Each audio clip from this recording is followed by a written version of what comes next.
Hey guys, my name's Andrew, and on this episode we're just going to talk through how you can be successful at a farmer's market, what things you need to do, what you need to provide, and how to go about providing that stuff in order to be successful at your farmer's market. So let's jump right into it.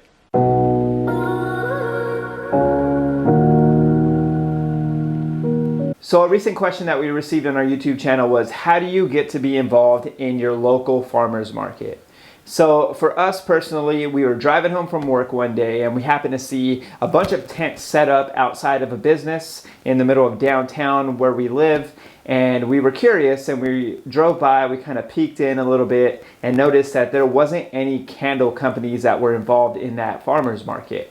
So what we did is we went on our Facebook and we went onto a local group page for our city, and our city is San Dimas and the group page is called San Dimas Buzz. And what we did is we left a comment in there saying, hey, my wife and I own a candle company. We noticed that the farmer's market is every Wednesday and we'd love to get involved. Can anyone in this group point me in the direction of whoever's leading that, whoever's in charge, whoever's overseeing that? And about, I'd say no more than an hour later, we got a message from the person who was overseeing the event. She gave us her phone number, we were in contact with her, and we pretty much got the door open through a Facebook group. So if you're out there looking to get involved in the city, make sure you're utilizing social media as one of your resources to get in contact with the person who might be in charge of that farmer's market.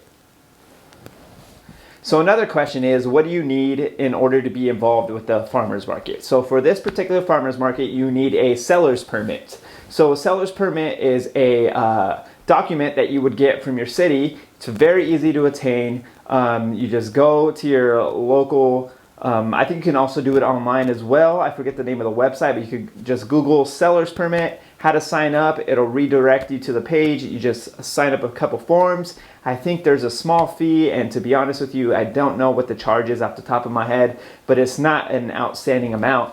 I think it's maybe like 20 or 30 bucks to attain a seller's permit. It may be free. I may be totally off the grid on this, but look into it. Just give it a quick Google search. And in addition to the seller's permit, you want to present yourself in a professional manner. So it's always best to make sure that every aspect of your business is legitimate, whether you're running an LLC, a sole prop, if it's a nonprofit, whatever it is, make sure you get all your ducks in a row and you make sure to do your due diligence and get that all resolved and all aligned. So once you have all that done, you got to make sure to have some type of insurance. It's a website that we found and we looked into it. They got $2 million liability. They have up to $100,000 worth of liability insurance for renting a piece of property. So say you're renting a booth at a farmer's market.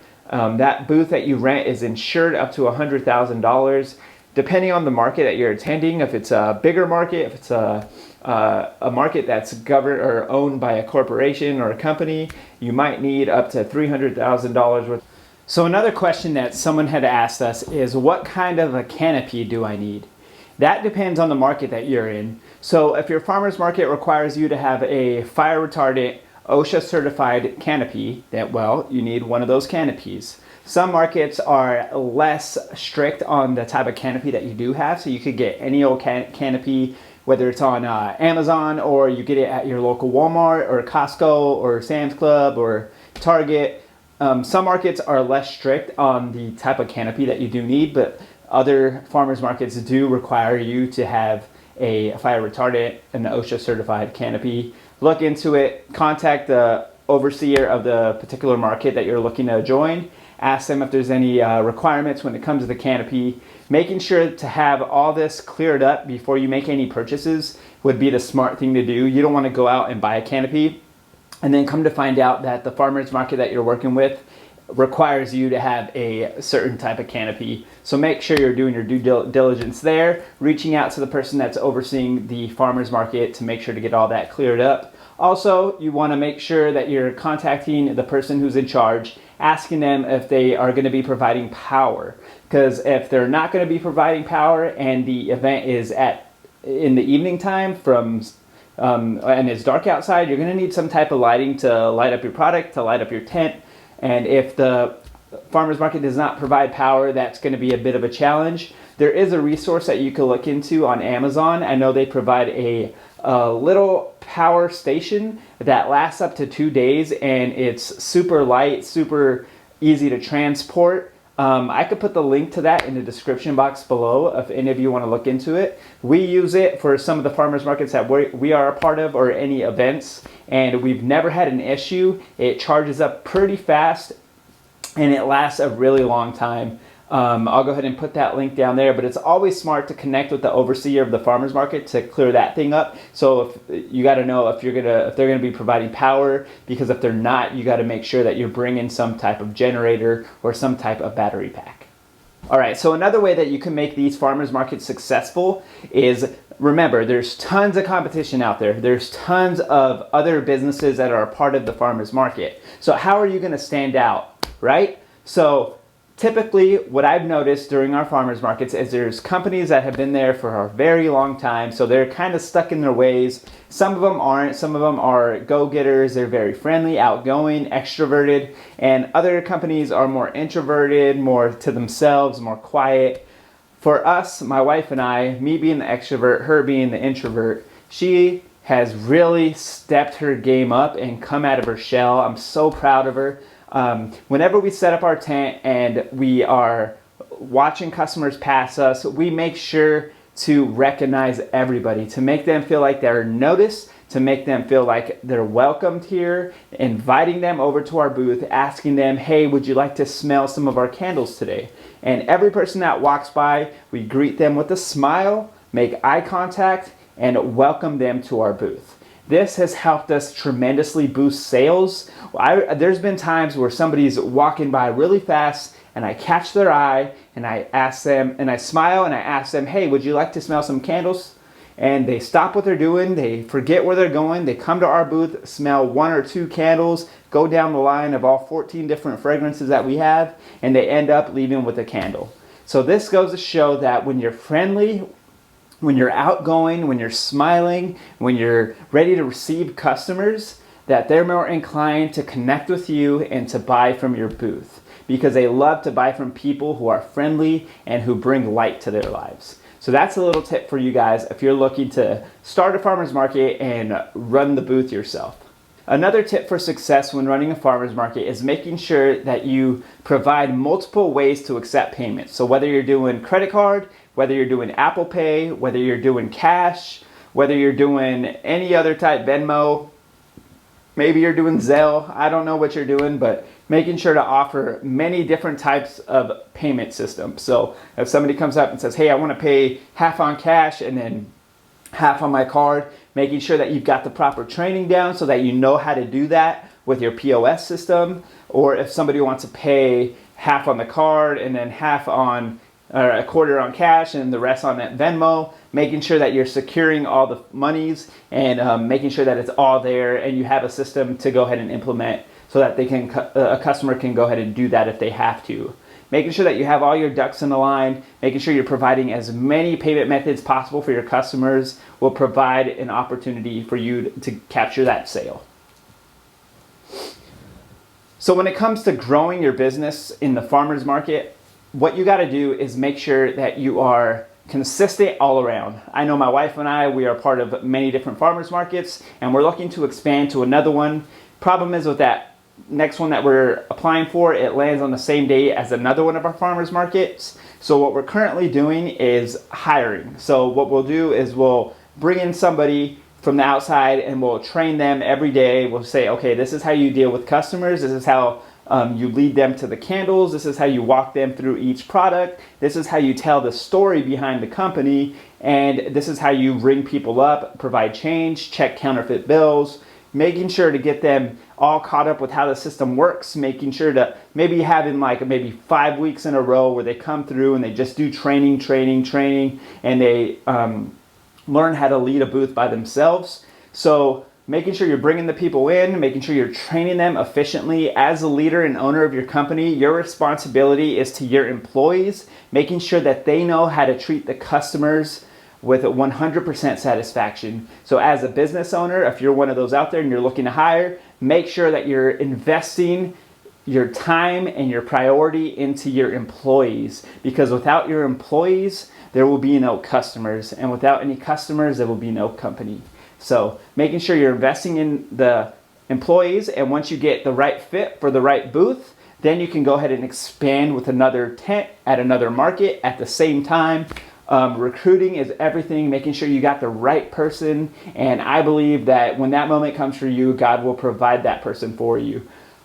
When it comes to your tents at multiple locations, you want to make sure that you're consistent all around. You know, you never walk into an In-N-Out Burger and see a different layout at different In-N-Out Burgers, or maybe Apple Store. It's all the same layout. So whenever you're building your booth, you got to make sure that your marketing and your setup is consistent with other markets that you're a part of, so that people get familiar with how your look is, how the process is. And when you have revisiting customers or reoccurring customers, they know the deal, they know the system, they know how it goes, they know they come, they smell, they wait in line, they pay, they know what to do. So you're building that mental memory and that subconscious branding of your company and how you run it. Another tip that I learned doing these farmers markets is, if somebody is comfortable with it and they buy a candle, taking a picture of them in your booth or outside of your booth with your logo in the background, this helps other customers see that people actually buy your products. So whether you market these photos online or you market them right back in the community Facebook group that you initially got the info on how to be a part of the farmers market, when you do that, different people in the community will see that, hey, they are really buying candles from this company, and this company really appreciates their customers because they take photos of them and then they post them and then they tell a little story, and it just builds that brand trust and that customer trust. So try it out at your next farmers market.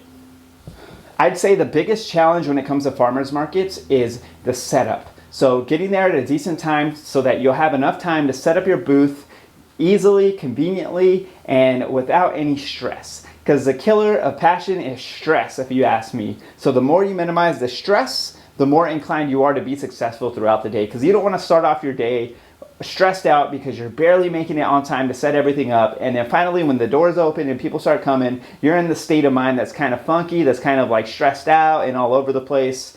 So I could show you in another video how to, if you are in a position like that, how to recalibrate your mood and your state of mind in order to get right back on track to being that happy, that extrovert, that welcoming person, and bypass that stressful beginning. But making sure that you're just, a little tip, just making enough time, and don't be too rushed, don't take it too seriously, make sure you're professional, but at the same time, like, take it easy. Like, this is a marathon, it's not a sprint. So you don't have to put so much pressure on yourself or your coworkers or your employees or anybody else. Just take it slow. Remember, it's a marathon, not a sprint, and things are going to fall in line. Things are going to work out. You don't have to worry.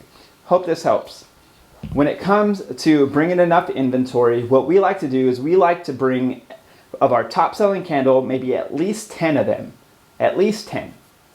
Sometimes with the bigger markets, we like to bring a couple cases, which are maybe 24 of them, are more popular candles. When it comes to our least popular candle, we probably bring about, I'd have to say maybe 5 or 6. So making sure you're bringing enough inventory and you're keeping track of, okay, this one sells really good at this market, so I'm going to make sure to bring more citrus and champagne next time we come because I know that the customer demographic here really enjoys this one. Or if it's a particular collection, I know that I'm in a city where it's a little bit lower income, and that's perfectly fine. So I know to bring more of our Premier Home Collection candles because they're a lower price point than our Modern Home Collection. So making sure you understand the demographic, understand your customers, and know them, and know how you and discover how you can best serve them when they come out and purchase from you. All right, guys, that's all for today. If you have any questions, if there's anything else that you want me to touch on in future videos, you could go ahead and drop them in the comment section. I will be more than happy to answer them if I can. If not, if I don't know the answer, I'll go do some investigation. I'll go research a little bit and try to bring you the answer that I think best suits the question that you asked. Again, make sure to follow us on our Instagram. It'll be somewhere around this page here. I'll also link another page here to maybe candle making or something along the lines of farmers markets if you want to check it out, to lead you to another conversation that we can have to improve your candle making business. Again, if you want to join our candle making Facebook group, I'll drop the link in the description box below. drop a like on the video. Make sure to subscribe. We'll be dropping more videos as time goes by so that you can see our growth from day one to the future, because we believe that God has placed us in this position for a reason, and we're excited to thrive in this time. God bless you guys. Love you so much. See you next time.